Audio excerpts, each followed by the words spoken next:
Does the person you are with encourage you to read? You have to ask, what does he bring for me?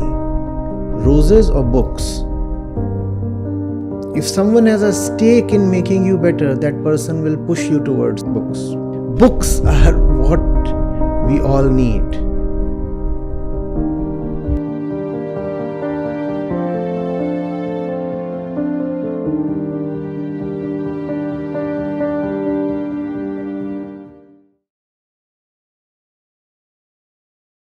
I'll begin with the explanation. So, we'll have this session, welcome everybody, in two parts. In the first part, we'll cover some fundamentals of Advaita Vedant. I'll try to take it up in a way that one single shlok verse unfolds to reveal us the complete essence of Vedanta. So the verse we are beginning with is, I suppose all of us are carrying pen and a sheet of paper. Right. So this comes from the Upanishads. As we know, Vedant is synonymous with Upanishads, though if you ask technically, Vedanta comprises of not just the Upanishads, but also the Bhagavad Gita and the Vedanta Sutra or Brahma Sutra of Badrayana or Vedvyas. So, what we are taking up is this. Man ev manushyanam karanam bandha mokshayoh. And this comes from the Brahma Bindu Upanishad. Man ev manushyanam karanam bandha mokshayoh.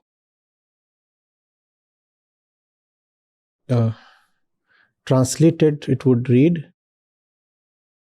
the mind alone is the cause of both bondage and liberation. Bondage and liberation. Now, starting from here, we'll venture deeper. Whose bondage? Whose liberation? This question is extremely important in Vedanta.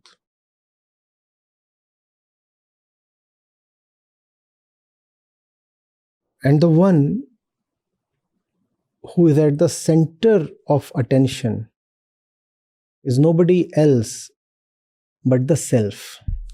I, me, the questioner, the seeker. So Vedanta begins with an admission of one's suffering. One feels suffocated. One feels hurt, wounded, betrayed. And all these are cumulatively termed as bondages. Bondages.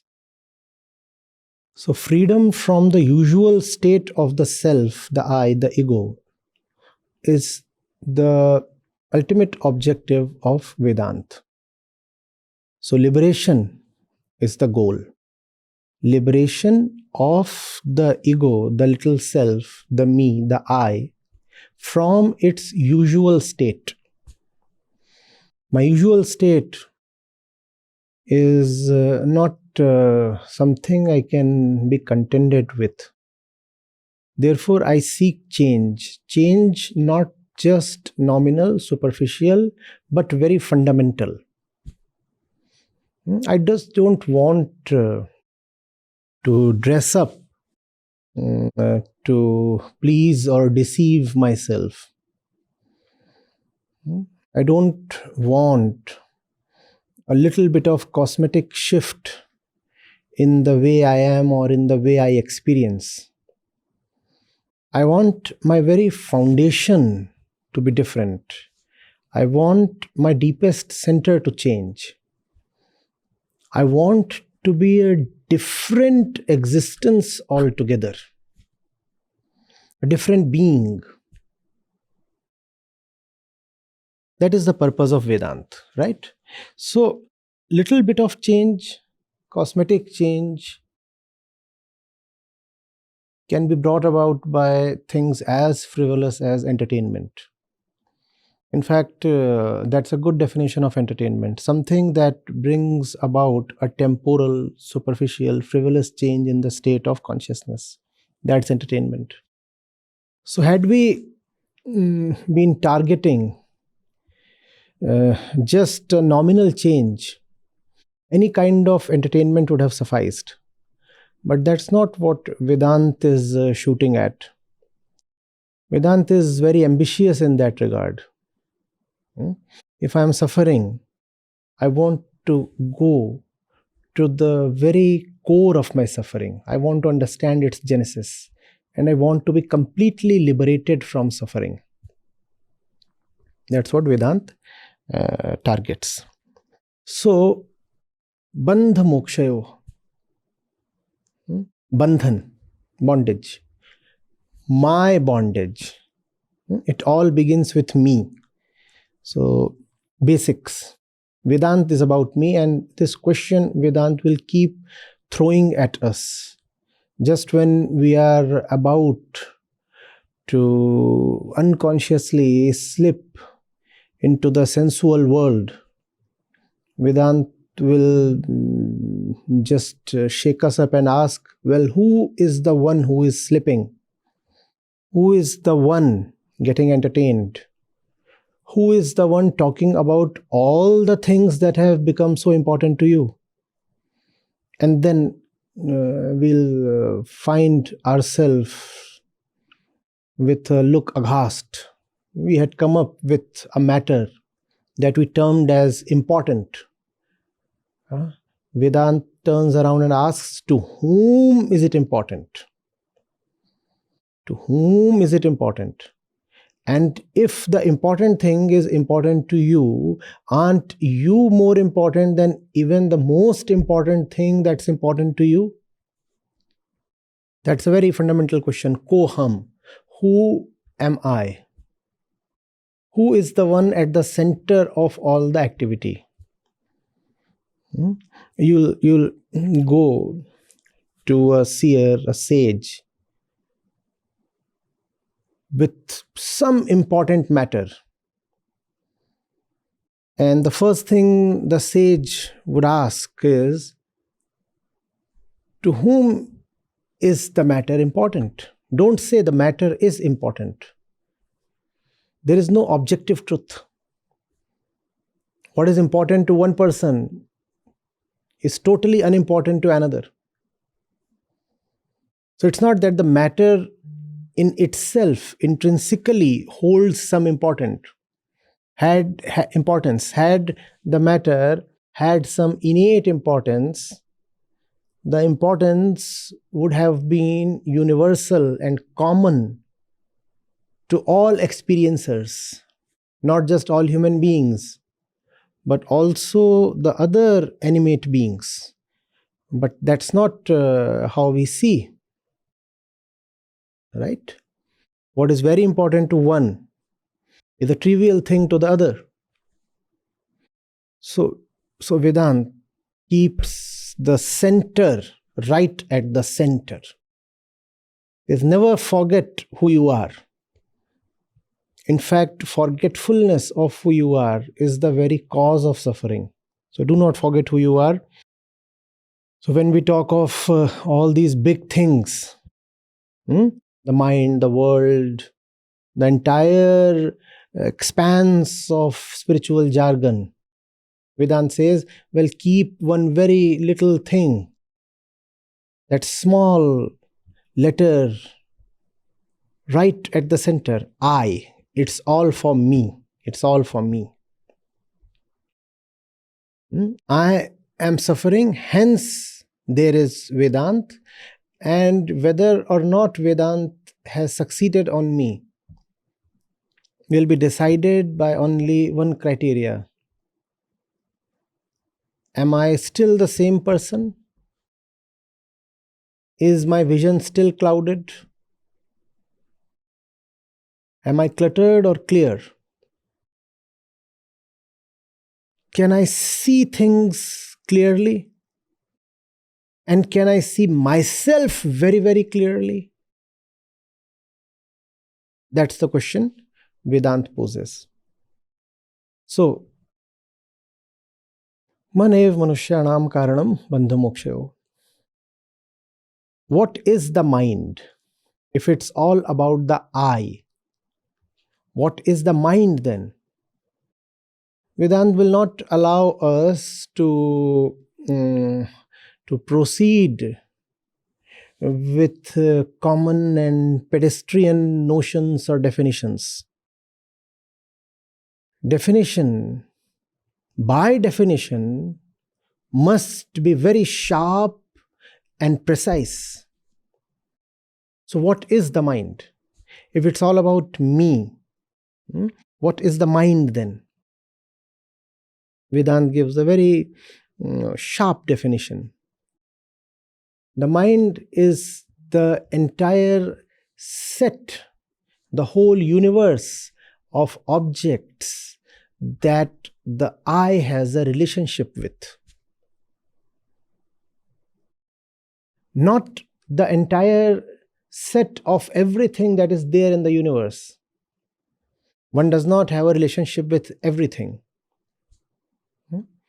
But whatsoever one develops a relationship with becomes mind.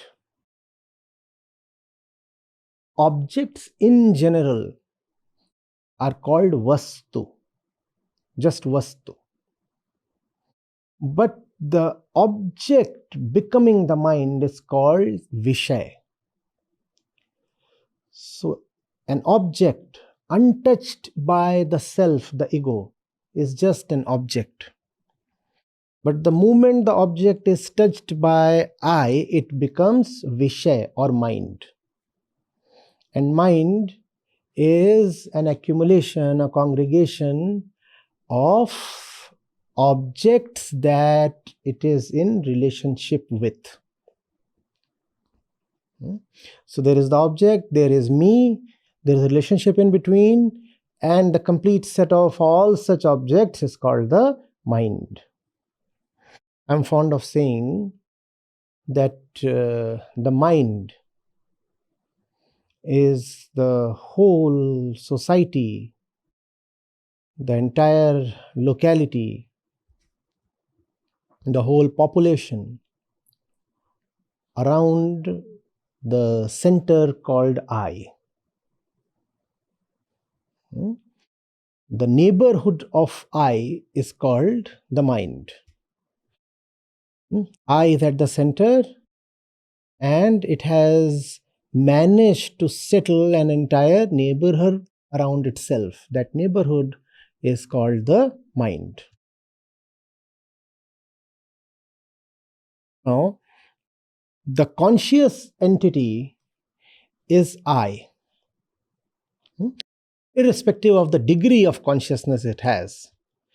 If I were to be fully conscious, it would be the liberated self. But the I cannot manage to be totally unconscious. Even if we want to, we cannot afford to be totally unconscious ever. Even the most unconscious person retains a modicum of consciousness. That's a liability we carry. That's an existential obligation. As long as you are, you can never be fully unconscious. So there is the I, and there is the entire universe, and the I wants to strike a relationship with certain objects in the universe. The objects that it manages to have a relationship with constitute the mind. You would ask, why at all must the I have a relationship with stuff? Because the I, the ego, which is at the center of all inquiry and all seeking, is by definition an incomplete entity. It's called aham. Vedant calls it as aham. Aham denotes the sense of self defined by constant unease. And therefore, a constant striving. I'm not well. I'm not at ease. I'm not well. I'm not complete. I'm not secure. That's what the I is. And since this is the way the I is, hence Vedant, else there was no need to explore and look for a treatment. The I says, I'm not well. Therefore, there is a need to seek something that would treat it and restore health to it. So the I says, I'm not all right. I'm not satisfied. I'm not well. I'm not home. Therefore, something must happen.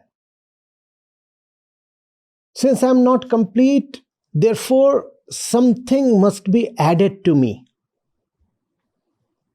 The status quo won't do, because the status quo is suffering. Things as they are right now cannot be allowed to continue because I don't feel well. The ego is something that never feels quite well about itself. I don't feel well. Something ought to change. And how can I bring about change? By relating with the universe. What is my universe? Largely it is defined by the scope of my senses. But because the senses will not suffice, therefore the sixth sense comes into question, which is the ability to imagine, picturize, and conceptualize. So I can see things and have a relationship with them in order to feel better. And if I cannot see things or hold them or touch them, I proceed to imagine things in order to feel better. But I must feel better. My present state is of distinct unease. Something needs to be done. I'm suffering. I need to add something to myself, or I need to subtract something from myself. I need to paint myself in another color. I need to become somebody else. That's how the ego keeps uttering. So the ego says, I don't feel secure. Can I add a little house to myself? You say, I don't feel secure. Can I add a teeny weeny partner to myself? Oh, I don't feel complete. Can I add a few members to my family? I don't feel sufficient. Can I add a few zeros to my bank balance? That's how the ego operates. And in all matters of operation of the ego, an object is is related to. An object is clutched. That clutching is called the mind. The ego is sticky, like a child afraid. Once it gets hold of something, it won't loosen the grip. All the things that the ego grips together constitute the mind. And the ego, in its own view, has a valid reason to clutch at things. The valid reason is, I am insufficient, incomplete. Obviously, I cannot continue the way I am. Therefore, I must take help of the world. There are then two worlds. There is the universe of objects and there is a universe of relationships. For the ego, it is the world of objects that constantly keeps becoming the world of relationships. The ego cannot afford to let objects continue as objects. If there is an object, for the ego, it must be my object. The ego is not at peace letting the world of objects be. The ego says, oh, that thing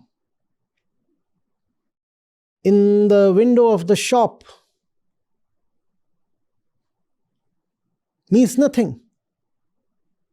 It must turn into my thing.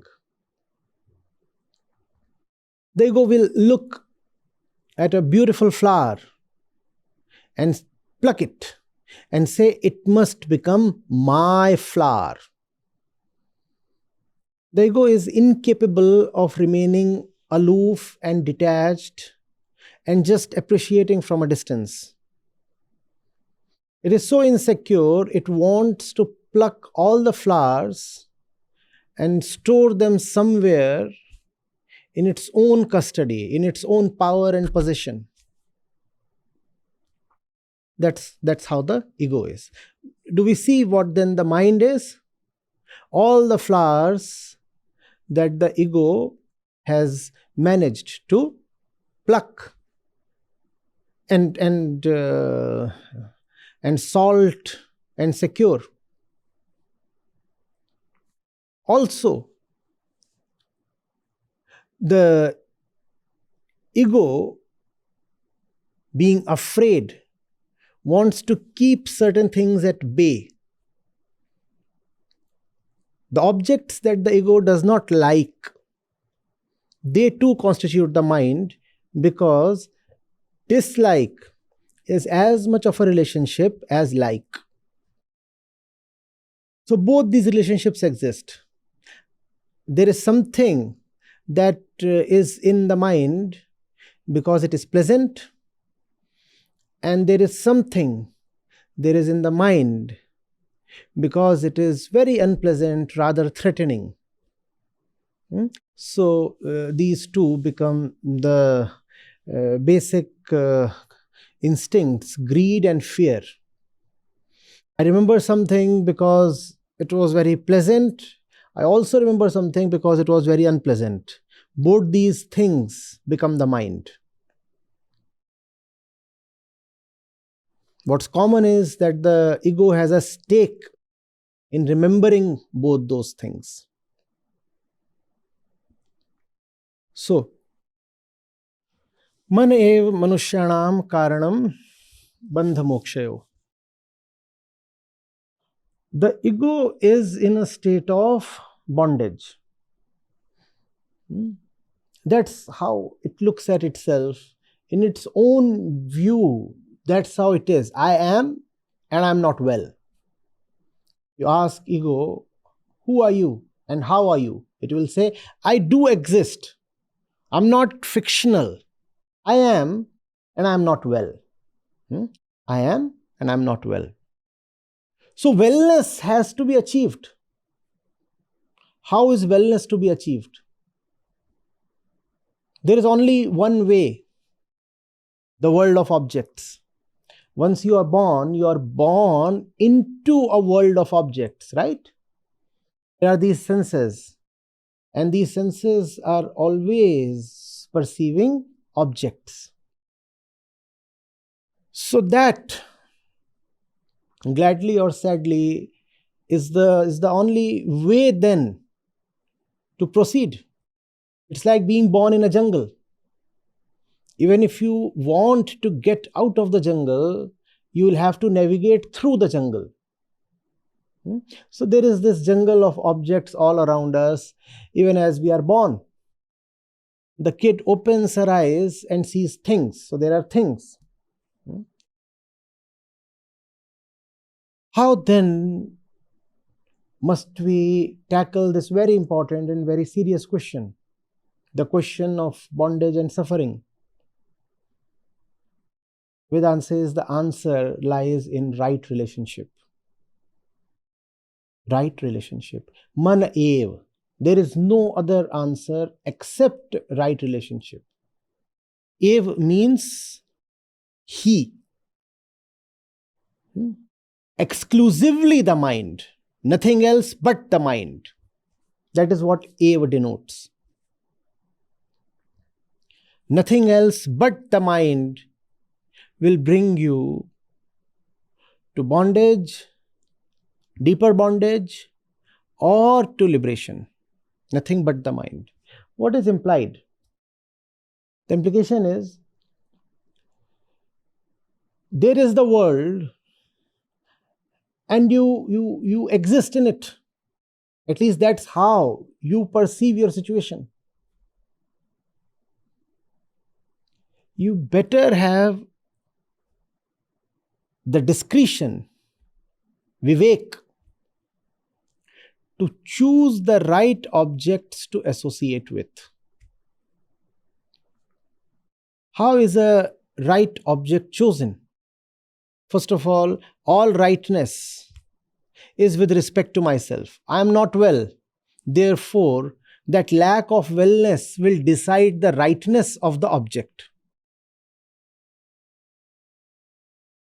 The attractiveness of the object will not decide its rightness. The usefulness of the object will decide its rightness. The Upanishads put it this way: not pray, but shreya. Do not go by what is pleasant to you. Go by what is helpful to you. Never forget that you are diseased. You do not need to titillate your taste buds. You need to restore your health. Pray means that which is pleasant or attractive. Shreya means that which is helpful. And it is very difficult because the ego, by its very constitution, is drawn towards stuff that it likes. The ego lacks self-knowledge. It does not know who it is, but it feels that it suffers. You understand? Happens with most of us. You have something in your stomach, a little ulcer, let's say, a bit of a tumor, something. You don't know what exactly is the ailment, but you experience the suffering, right? So that's how the ego is. It experiences suffering without knowing why it suffers. Therefore, it gives false treatments to its suffering. All that which appears pleasant to us is actually a case of false treatment that the ego wants to give itself. And false treatments are known to fatally aggravate the disease. Please understand. The ego feels, experiences something is not wrong with me. Something is wrong with me. We all do that. But it requires a certain effort and a certain expertise to know what actually is wrong and with whom is the problem.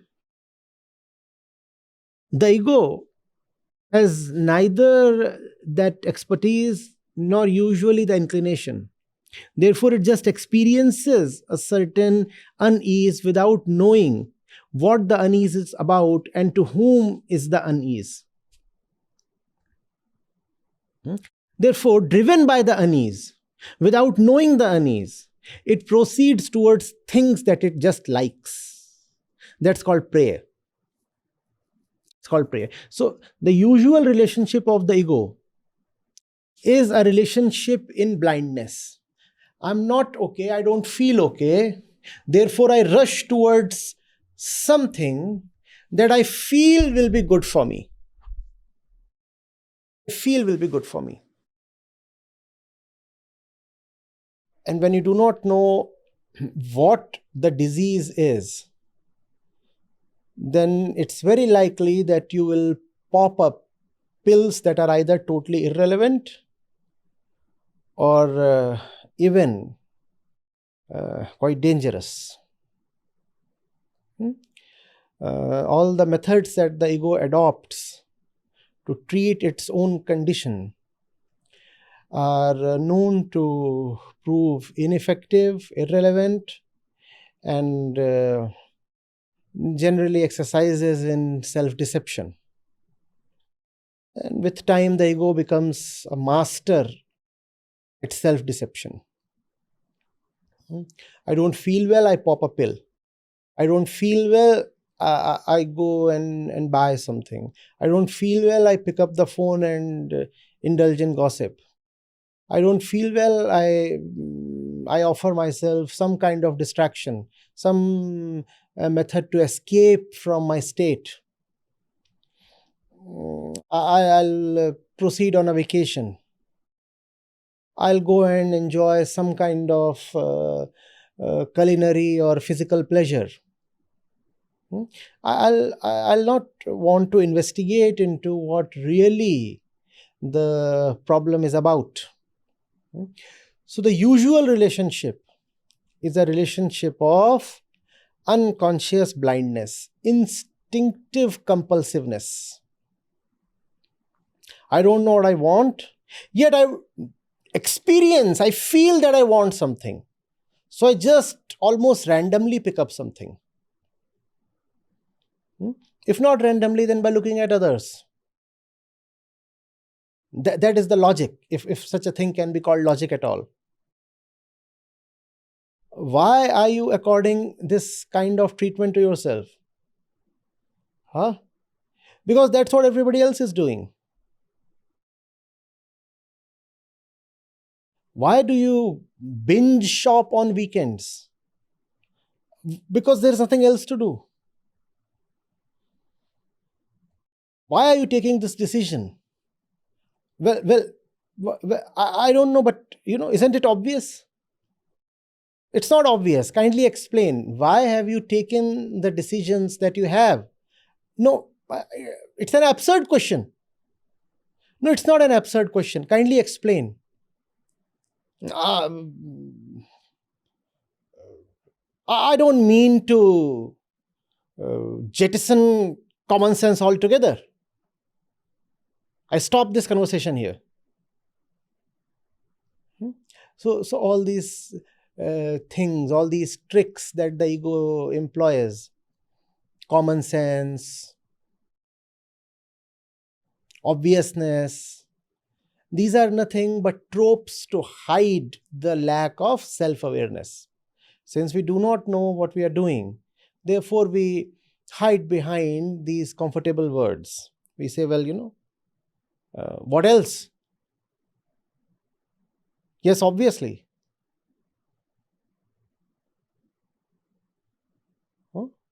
Those things. That's wrong relationship. Any relationship that is formed without knowing who is the one entering that relationship and for what reason is a wrong relationship.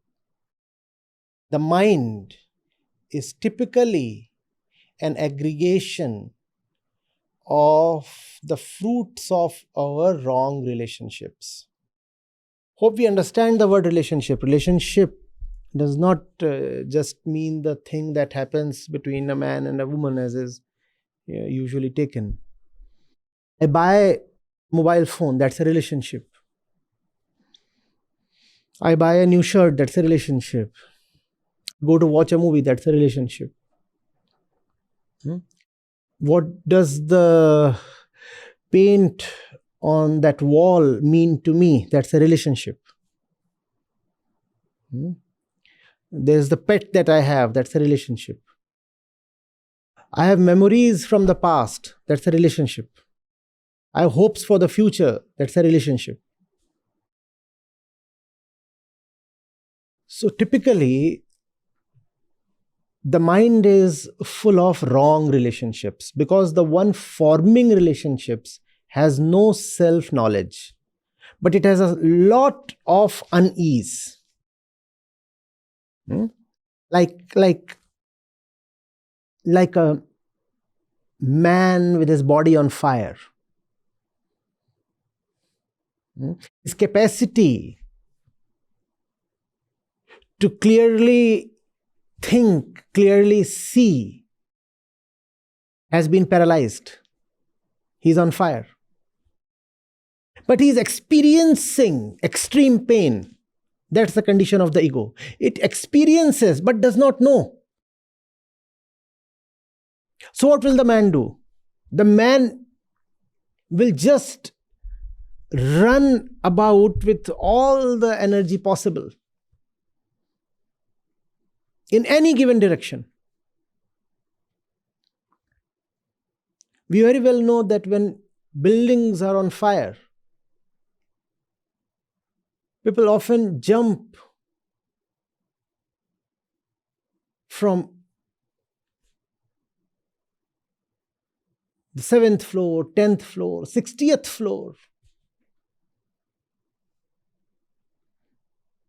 When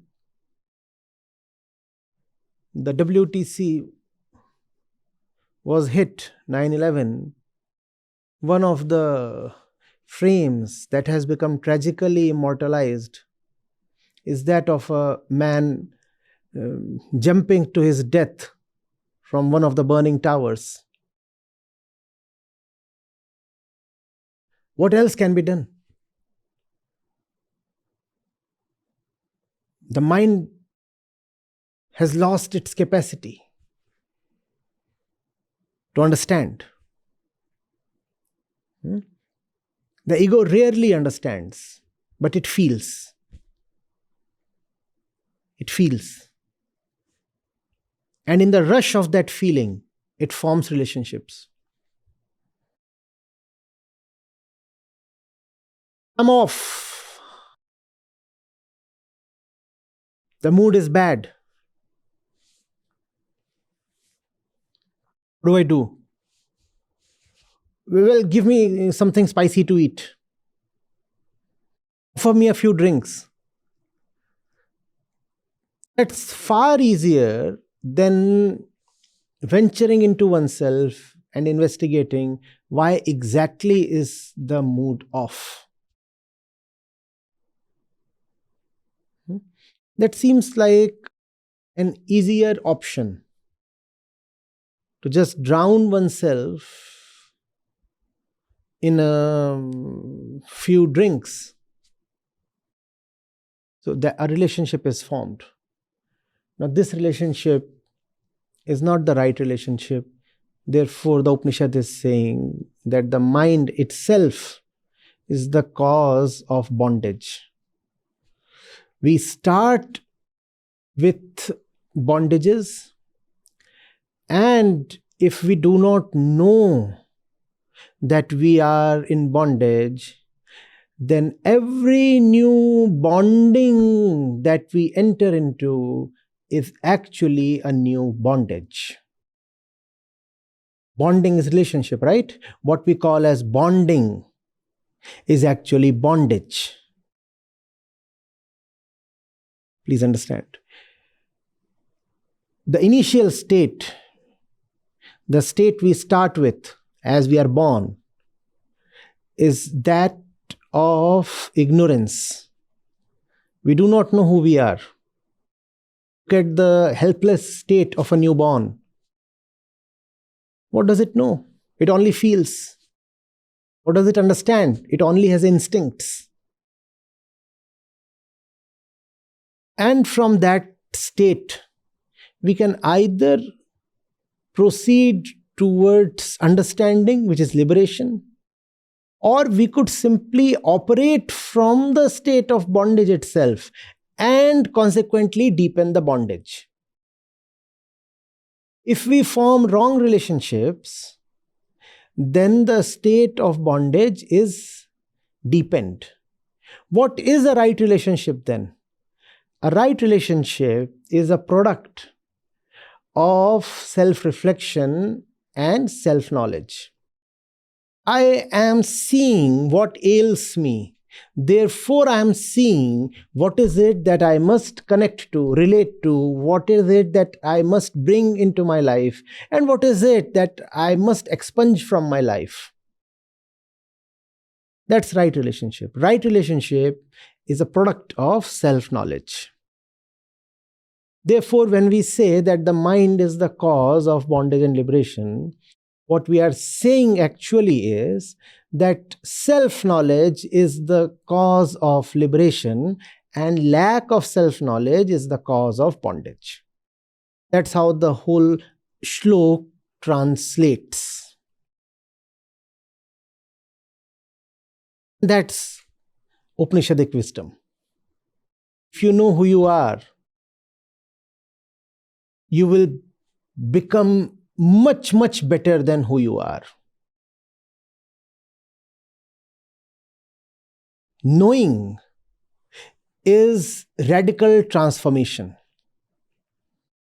Whereas without knowing, it does not matter how much you strive for change, the change will remain superficial. If without striving for change, without desiring for change, you just know what your situation is like, you will find that radical change is happening by itself. That's the approach of Vedanta. Know and be liberated. Not do and be liberated. No. Know and be liberated.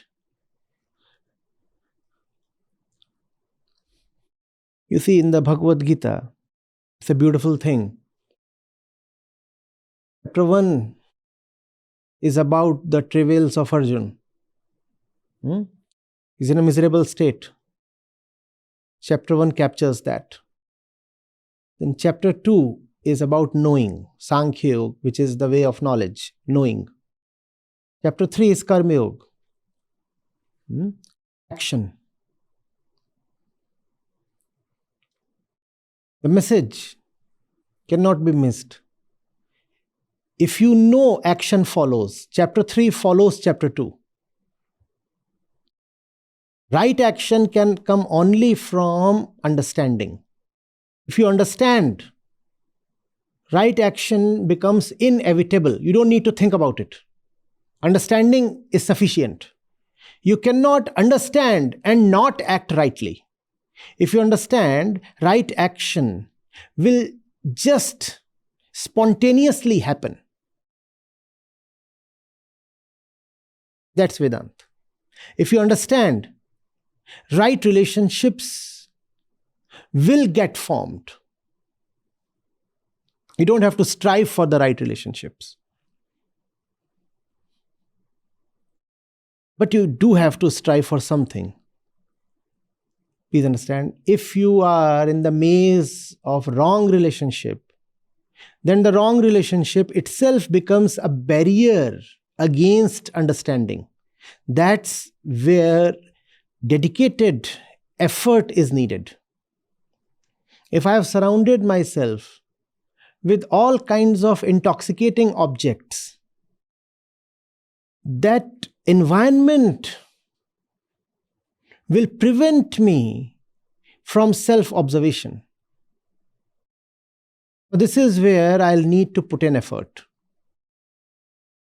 That brings us to another aspect of Vedant.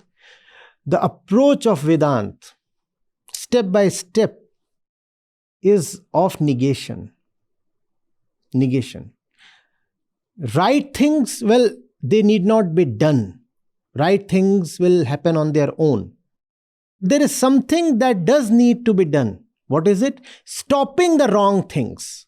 The approach is of negation, classically called as neti neti. Stop all the nonsense. Then the right flowers will bloom by themselves. Clear the clutter. And in that pure space, something beautiful will happen on its own. Don't have to create beauty. You have to just clear the ugliness. That's Vedant. Beauty is not man-made. Beauty is not something that the ego can create. But there is something indeed that the ego can do, which is to get rid of ugliness. Getting rid of the wrong relationship is the way of Vedant. Get rid of nonsense and be patient with the virtuous emptiness that is created. Fall in love with that aloneness. In that aloneness, the virtue of liberation blooms. You see, that aloneness looks terrifying only to the one who is currently in wrong relationship. If you say aloneness is a terrible thing, Vedant will again shoot back the same question. To whom? Aloneness is terrible. Well, to whom? To the one who has become accustomed to crutches, mental crutches. If you get rid of mental crutches, aloneness is beautiful. And in that aloneness, you get the power, the authority, the capability to strike right relationships. Only when you are comfortable with your aloneness can right relationship happen. One who is not all right with himself can never be all right with 5 or 10 other objects, irrespective of the number and nature of objects. Your task is not to find the right one. Your task is to get rid of the wrong ones. There is nothing called the right one. If at all there is somebody called the right one, it is nobody else but you. You have to become the right one. And who is the right one? The one who has shown the guts and the gumption to get rid of the wrong ones. Get rid of the wrong ones, you yourself are the right one. Then you don't have to wait for an external right one. You are the right one. That's Vedant. Aham Brahmasmi. You are the right one. No right one will come from any external place. If you are right, you are right. If you are wrong, no right one can salvage.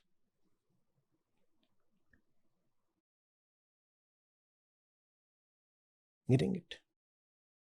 When it is said, man eva manushyanam karanam bandha mokshayo, what is said is actually know yourself, know thyself. That's the central message.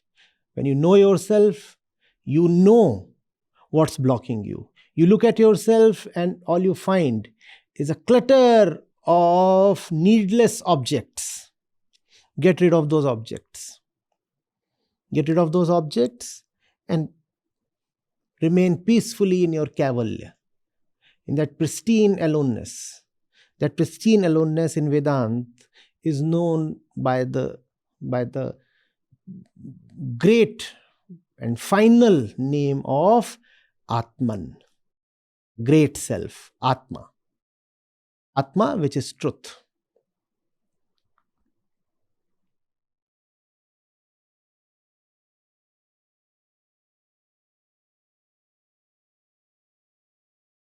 Vedanta is quite counterintuitive.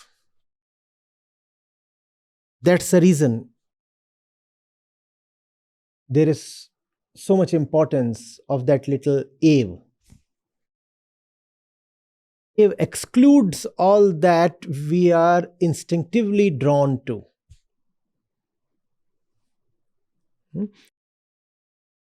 We think the cause of bondage is situation. No, it's not the situation. The one in bondage is the cause of the bondage. Nothing outside of you is the cause of your inner situation.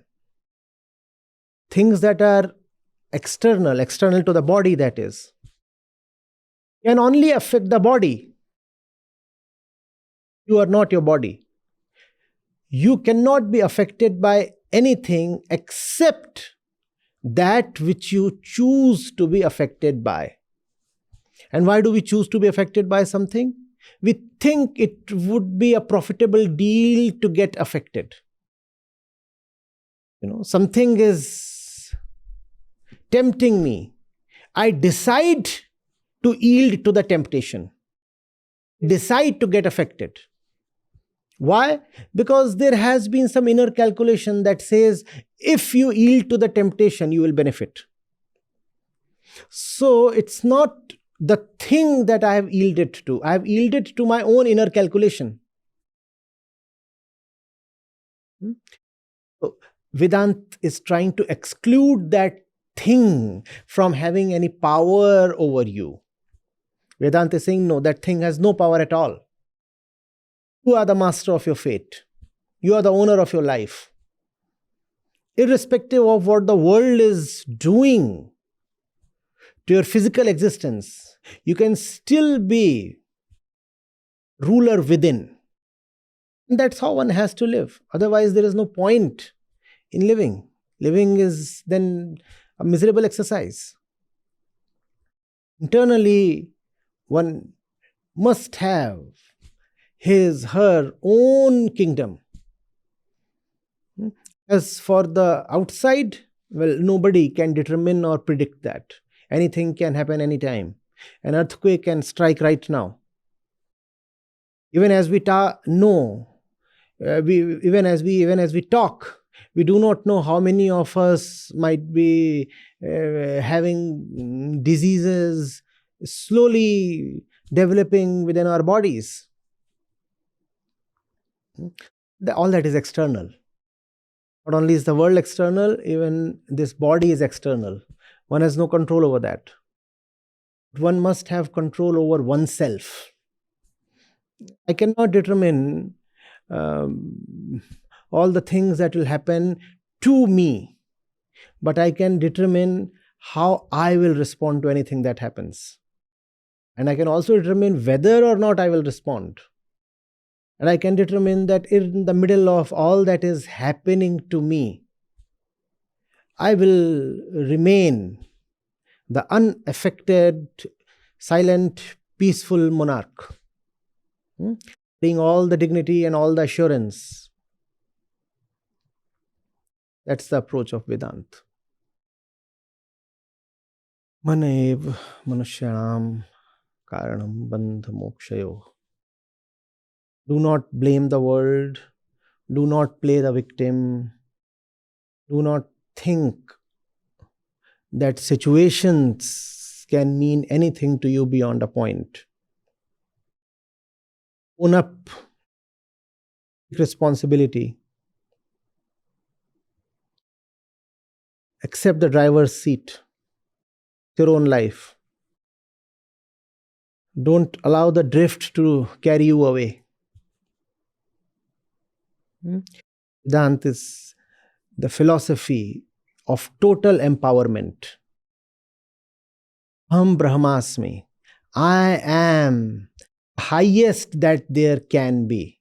And as long as I am not that, I'll keep striving. Keep striving by the way of negation, by the way of neti neti. I'll keep dropping everything that keeps me down. There is no power outside of me that can have any say over my absolute sovereignty. Brahmasmi. I am the one and I am the only one. When it comes to the body and the physical existence, obviously there are limits, and I understand those limits. I respect those limits. I'm not stupid enough to quarrel with that. When it comes to the one that I am, the I must be unconditionally free. The I is not born unconditionally free. The way for I to gain that unconditional freedom is through self knowledge. I'll keep observing myself. I'll watch my tendencies. I'll see how the body operates. I'll see what is commonly called as the thoughts and the feelings, how they arise and fall. Watch all those things, and that's called self knowledge. Observing myself, I'll come to know who I am, and from that knowledge, all that is needless is dropped. Once the needless is dropped, find that there is freedom.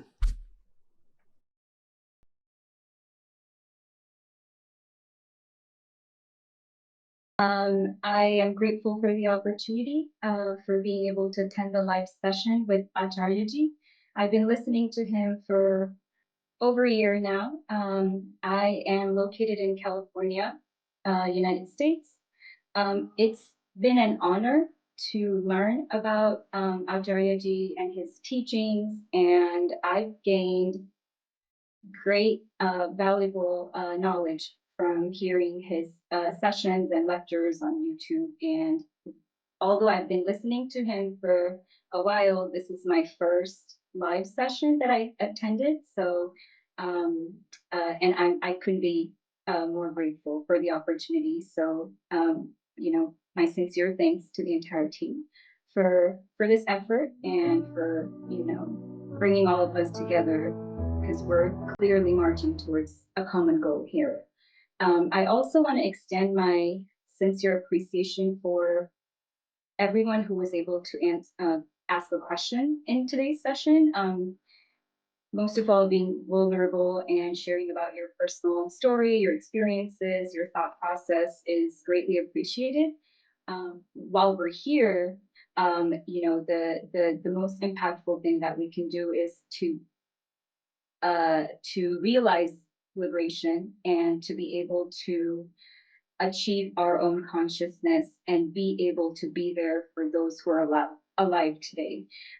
That's the biggest takeaway that I took from today's session. And again, thank you very much for allowing me to be a part of this.